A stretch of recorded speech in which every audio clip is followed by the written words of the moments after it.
गुरुदेव, आपने आदेश किया था कि बाहर का बिल्कुल भी नहीं पाना, क्योंकि किस पद्धति से बना है इसका बहुत ज़्यादा ख्याल नहीं रखते बाहर के लोग। तो क्या हमें प्रसाद भी नहीं पाना चाहिए? किसका प्रश्न है? देखो बच्चा, ये हमने नहीं बैठे, ये आदेश हमने उन उपासकों को किया है जो विरक्त भाव से भगवान के मार्ग में चल रहे हैं, और जो गृहस्थ वृंदावन वास करके भगवत प्राप्ति के मार्ग में चल रहे हैं उनको, सार्वजनिक नहीं। अभी आप विद्यार्थी हो सकते हैं, कोई सर्विसमैन हो सकता है और उसको तुरंत जाना है, भोजन नहीं मिला है तो 4 ब्रेड लेकर के अपना काम चलाएगा, उसके लिए नियम लागू नहीं। ये तो हम वृंदावन वासियों के लिए, जो वृंदावन धाम में अखंड वास करके भगवत प्राप्ति के लिए उद्देश्य से, उनको लिए 1 वर्ष का ना, ये तो हमारा बहाना है। हम तो आजीवन के लिए उनको तैयार कर रहे हैं। आजीवन में बाजार का बना हुआ मत पाओ। अभी 1 वर्ष में बांध दिया तो 1 वर्ष का इंतजार कर रहे हैं, जहाँ वो तारीख आई तो हम आगे के लिए फिर बढ़ा देंगे। हाँ, तो आप लोग नहीं, आप बच्चे हो, जब जैसी परिस्थिति हो वैसा देखो।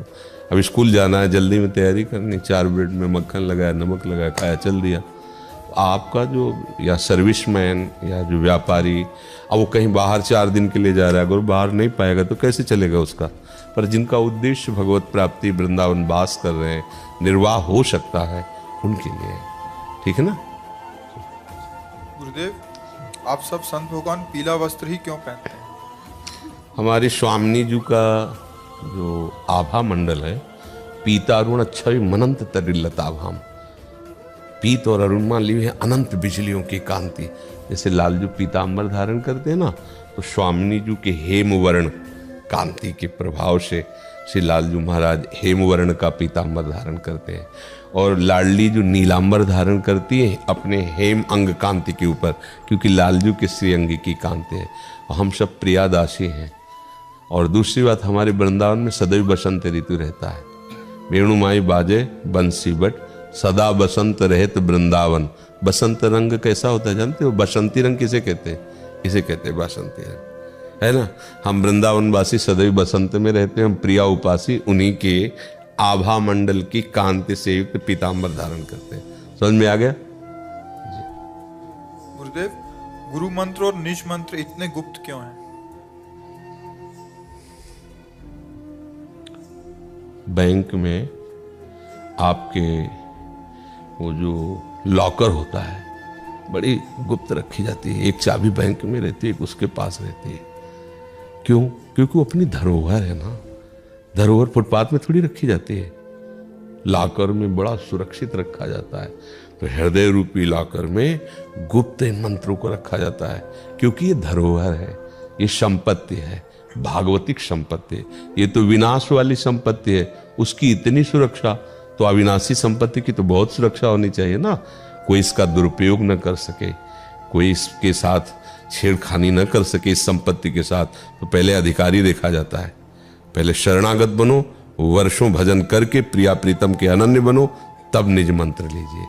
हाँ, जैसे कोई अपनी गोदनामे में किसी लड़के को ले तो हो गया संपत्ति का अधिकारी, पर लाकर की चाबी थोड़ी पकड़ा देगा। जवान हो, फिर इसके बाद उसके आचरण क्या है। अगर विपरीत आचरण है तो स्थूल संपत्ति ले ले, लेकिन वो वास्तविक संपत्ति को किसी और को देगा कि अधिकारी नहीं। अगर सही है वो आदमी तो गोदनामे भले ले लिया है, पर उसे नहीं देगा कि हम तो समझते थे ठीक से चलेगा, शराब पीता है, गुंडागर्दी करता है, अगर हमने अपनी सारी संपत्ति दे दी तो बर्बाद कर देगा। गोदनामे लिए बीघा इसको दे दो, इसके बाद वो गुप्त संपत्ति किसी धर्मार्थ में खर्चा करेगा जाके। ऐसे ही जब लौकिक संपत्ति को इतना विचार पूर्वक दिया जाता है, ये तो भागवतिक संपत्ति जिससे प्रिया प्रीतम अधीन होते हैं, ये वो मंत्र हैं। तो इसको कैसे, शरणागत के लिए तो सब अधिकारी हैं। कैसा भी कोई जीव क्यों न हो, प्रभु की शरण में आना चाहता, रास्ता है, लेकिन फिर निज परिकर में मिलने के लिए उसके लिए अनन्यता चाहिए, जितेंद्रियता चाहिए, अन्य संबंधों का त्याग करके तन्मयता चाहिए। तद बुद्धि, तद निष्ठा, तदात्माना, तत्परायणा, तब निज मंत्र का दिखाए। समझ रहे हैं ना? नैना बरेली से। महाराज जी के चरणों में दंडवत प्रणाम। महाराज जी, श्री जी कृपा से नाम में बहुत आनंद मिलता है, क्या ये आनंद आगे भी ऐसा ही मिलता रहेगा? ये तो आप जाने। आप अगर आनंद को इसको बढ़ाएंगे तो वो मिलेगा, आप प्रकृतिजन्य आनंद की तरफ फिसल जाएंगे तो वो मिलेगा। अभी कोई आनंद शाश्वत थोड़ी आया है, शाश्वत आनंद आएगा तो प्रश्न ही खत्म हो जाएगा कि हमें आनंद मिलेगा कि नहीं मिलेगा। अभी आनंद का प्रयास है, प्रयास में जब इतना आनंद है तो जो आनंद मिलेगा तब कैसा होगा। तो इसलिए हमको अगर ये समझ में आ गया कि नाम जपने में आनंद है, तो फिर और जहाँ जहाँ भ्रम है कि आनंद है क्या, उसे छोड़ना होगा और नाम की तरफ बढ़ना होगा, तो शाश्वत आनंद में पहुँच जाओगे। और माया जनित आकर्षण के सुख में भागोगे तो फिर ये सुख गौड़ हो जाएगा। जो भोग और ऐश्वर्य के सुखों में सुखी हो रहा है वो कभी परमात्मा सुख का अनुभव करने की चेष्टा ही नहीं करता, वो कभी परमात्मा सुख की प्राप्ति हो ऐसा संकल्प भी नहीं कर सकता। भोगेश्वर प्रसक्ता नाम तया प्रहत चेतसाम व्यवसायत्मिका बुद्धि समाधो न विधीयते। आप खुद कह रहे हैं मुझे नाम में आनंद आ रहा है, तो आपने और भी सब विषय देखे हैं, अब नाम को पकड़ लीजिए कि असली आनंद यही। तो जब आप पकड़ लेंगे तो फिर वो नाम कैसे छोड़ेगा, आप छोड़ देंगे तो फिर ये आपके हाथ में है कि आनंद बढ़ेगा कि घटेगा। आप कितनी रफ्तार से नाम को चला रहे हैं ये आप देखेंगे ना, कितने समय तक जपते हैं ये आप देखेंगे ना, कितना नाम को महत्व दे रहे हैं ये आप देखेंगे ना। आपसे ही आनंद का अनुभव होगा, दूसरा कोई भी उपदेश कर सकता है, चलना आपको है, आनंद के भोक्ता आपको बने।